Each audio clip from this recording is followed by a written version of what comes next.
Good morning, this is Cody Henriksen. We're going to take a look at how we can use the if block or the selection statement or control structure so we can actually look at doing some stuff here in a Java program.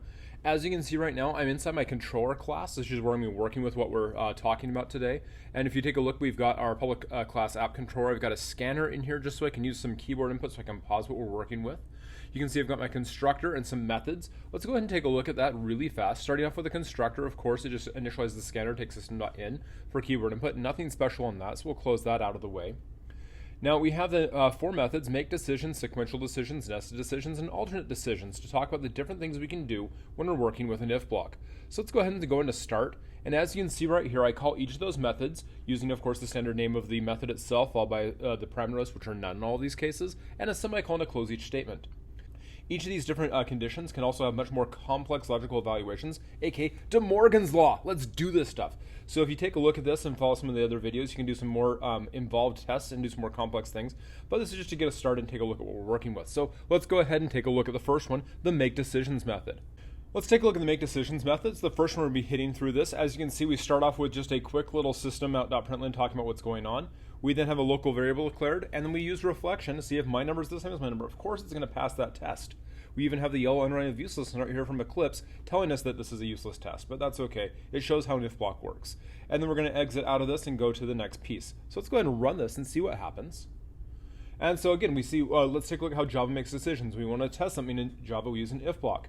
The if block example right here is if my number equals my number. So we have if the left side is the same as the right side, what should we do? Well, we need to go into that block. And as you can see right here, we went into that block and it says, strange how this test is guaranteed to pass with my cute sarcastic kitty. We love that. And so again, when we're making decisions, you have to, if the test itself passes, you go inside that block. And so this is a quick little example of how we have a simple test, and if the test passes, we go inside and execute all the code associated with that inside the if block. And so again, that's just in our make decisions one. We're going to go do a blank line and go to next line for the next thing to go. So I'll go ahead and close this method out. As we take a look now at the sequential decisions method, you can see we have a series of if blocks over here on the left and some system.println attached to it as well.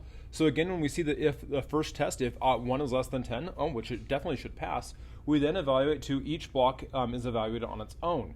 Okay, when you don't have an else block, every time you have an if, it just gets evaluated regardless of what happened on the previous if, because it's just this one, then this one, then this one, then this one, then this one, and we keep going down the line until we're all the way through all of the different values.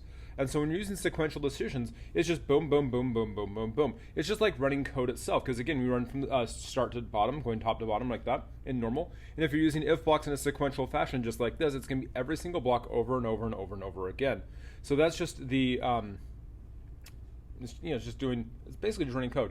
When you're using this kind of if block, though, you really want to make sure that you're using decisions that are unrelated, because, as if you're just doing boop, boop, boop, boop, boop, boop, boop, you could have just written code.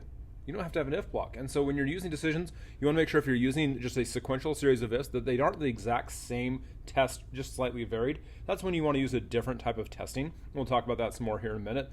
So if you're having a sequential series of ifs, they should be different or unrelated tests, because you want to make sure you're evaluating new information or changed information every single time.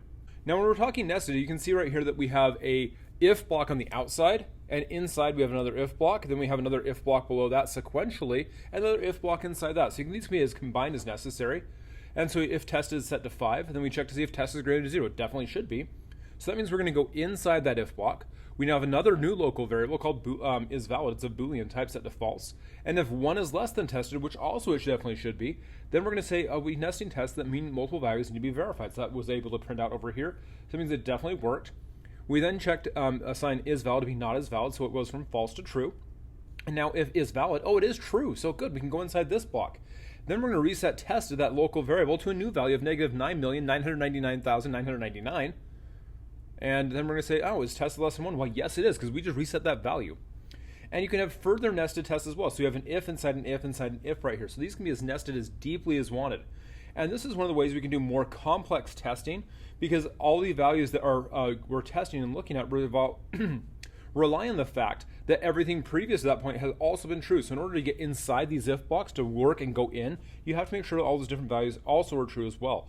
So this is a really great way to do some more complex testing, to look at more involved values, because of the fact that we have to actually like, oh, is this, then this, then this, then this. We actually have to look in detail and see that. And so this nested decision style, and using complex tests as well later on, what we'll talk about, is a great way to do more involved testing. This is the way I recommend especially that you do tests, because it's like, oh, I have this test, then this test, so I can make sure it's happening. Most nested tests can also be combined into a more compound test, and we'll talk about that in another video as well, but that's the idea that we were looking for right here. So let's go ahead and go to the next step, press enter, and collapse this one out. And finally, we have our alternate decisions section. So as you can see right here, we're having the idea of using ifs, elses, and else ifs. And so what happens with that? So we're going to go ahead and pull that up so we can see the screen at the same time. And so alternate choices mean that only one of the options are going to occur. So we have our first local variable defined as 3. And if sample mod 2 equals 1, which it does, so if test evaluates true, the block executes. And then we have in our else block, impossible items don't get executed. As you can see right over here on the right, that never prints out because we have mod 2 equals 1. No, that's true. So which means we never hit this. This block of code right here is never going to happen because all odd numbers have a mod 1. So easy, great, right? That have a remainder. Then we have if sample mod 9 equals 0. So if we divide it by 9, is there a 0 left over? Well, we don't step into a failed test. That if block right there never happens. We don't have to never step into failed test right here. And else if sample is not equal to 3, and still failed test won't also be executed. So then that else if, even though it's an else, because it has that if block attached to it, we can't go inside it. Remember, when we have that keyword if, you have to pass the associated test or you'll never enter that bound. And finally, we have our default else block. Else blocks happen only when all preceding linked if blocks are failed. So the only way I can get into here is if I fail every single if above this. And so that's just a quick little review of how we can work with an else if else structure on top of regular ifs. So that's our alternate decisions. So if we want to have an other choice, we use an else or an else if. If we want to have nested decisions, we use the nesting ifs, where we have an if inside an if, possibly inside another if. And this is a great way to implement more complex or more compound decisions. And finally, we have the sequential one, where we're going to have if, then if, then if. And if we're using this one, if we want to do this, we want to make sure we have unrelated questions going through this, because otherwise it's just the same code. So you want to make sure you're testing new values or different values when you're using sequential if style decisions. One final reminder, if we want to do more complex questions, we can use actual compound tests inside our if block using the magic power of logic, using ands and ors, and the wonderful, amazing world of De Morgan's law. Take a look at how De Morgan's law works and how you can use compound tests to do even more fun things with your if block to do great things. Thanks again and have a great day. Cheers.